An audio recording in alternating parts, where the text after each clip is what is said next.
Halo semuanya, pada kesempatan kali ini kami dari kelompok 7 akan membahas mengenai sistem endokrin. Yuk simak bareng-bareng. Sebelumnya, kenalan dulu yuk dengan kelompok 7. Halo semua, saya Repa Khairunisa dengan NIM I1A025062. Saya Atayana Ramaskanto dengan NIM I1A025070. Saya Karisa Sekar Aniela dengan NIM I1A025075. Saya Bibiane Wahyu dengan NIM I1A025104. Teman-teman, kita semua pasti pernah kan ngerasa haus, lapar, ngantuk, ataupun nervous. Nah, kalian tahu gak sih, itu semua karena ada sistem endokrin atau kelenjar yang lagi bekerja mengeluarkan hormon di tubuh kita. Kira-kira di tubuh kita ini ada kelenjar dan hormon apa aja sih? Kalau mau tahu, yuk simak videonya.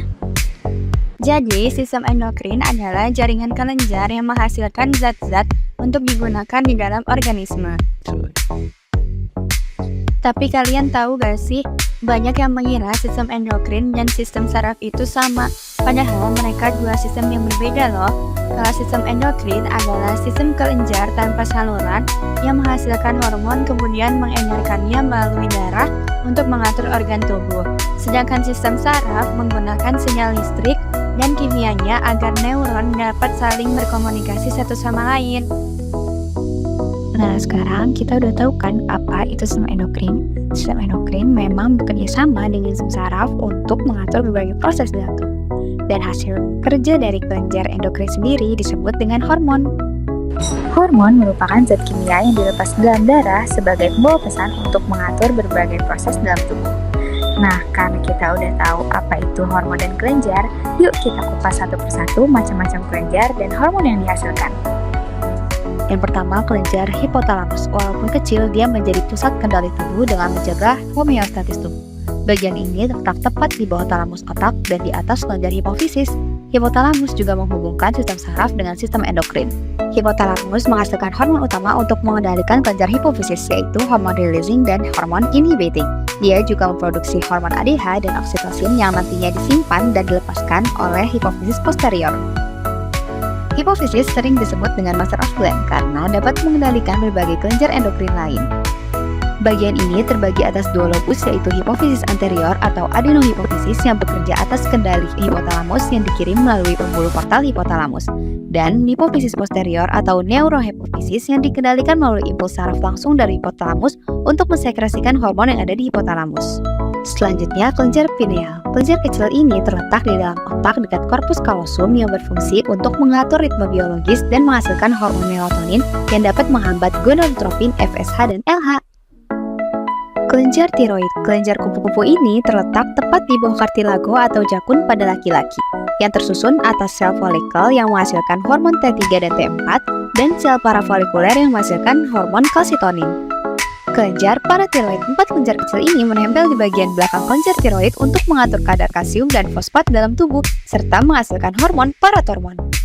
Selanjutnya, kelenjar timus terletak tepat di belakang sternum yang memiliki peran penting di sistem imun dan sistem endokrin karena mensekresikan hormon timosin, timopoietin, dan timulin untuk membantu pematangan dan diferensiasi sel T di kelenjar limfatik. Kelenjar pankreas. Kelenjar ini dapat berfungsi sebagai sistem endokrin maupun eksokrin.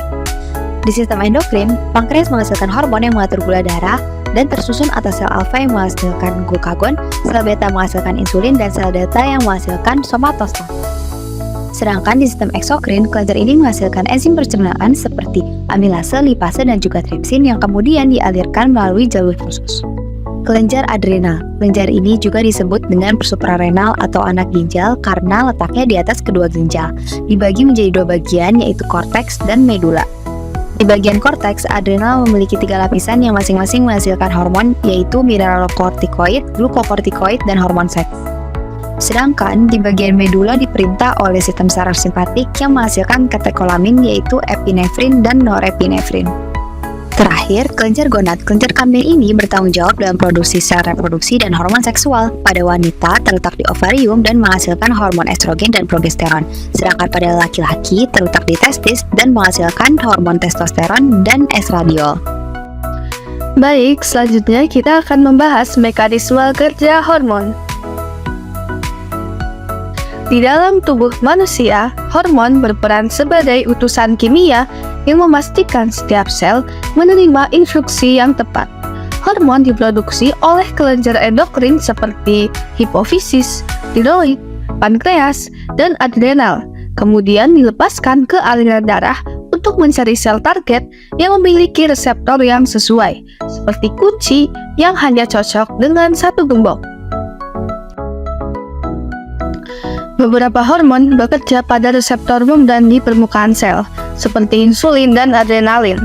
Saat hormon menempel pada reseptornya, sinyal di dalam sel langsung aktif, seperti menekan tombol yang menyalakan rangkaian lampu. Jalur seperti siklik AMP kemudian membantu mengatur penyerapan glukosa, pemecahan energi, dan respons tubuh terhadap stres. Berbeda dengan itu, hormon yang larut lemak dapat langsung menembus membran sel tanpa hambatan, seperti hormon steroid dan tiroid. Setelah masuk, mereka berikatan dengan reseptor intrasel yang berada di sitoplasma atau inti sel. Ikatan ini kemudian memengaruhi aktivitas gen, menentukan protein apa yang harus dibuat. Proses ini berperan penting dalam mengatur metabolisme, pertumbuhan, perkembangan, dan berbagai respon tubuh lainnya. Namun, tugas hormon tidak berhenti pada pengiriman pesan. Tubuh juga harus menjaga agar kadar hormon tetap stabil. Disinilah bekerja mekanisme umpan balik, yaitu sistem pengendalian yang mengatur keseimbangan hormon layaknya pengatur suhu otomatis. Pada umpan balik negatif, tubuh merespons perubahan kadar hormon dengan cara menurunkan atau menaikkan produksi hormon perangsang. Misalnya, ketika hormon tiroid T3 dan T4 meningkat, kelenjar pituitari akan menurunkan pelepasan TSH agar produksi hormon tiroid kembali normal. Meski begitu, tubuh juga memiliki mekanisme umpan balik positif yang digunakan dalam kondisi khusus. Berbeda dengan sistem negatif yang meredam, sistem positif justru memperkuat sinyal. Contoh paling jelas adalah pelepasan hormon oksitosin saat persalinan. Ketika kontraksi rahim mulai terjadi, oksitosin dilepaskan. Kontraksi yang lebih kuat memicu pelepasan oksitosin lebih banyak, sehingga kontraksi berikutnya semakin efektif. Siklus ini terus berlangsung hingga proses kelahiran selesai.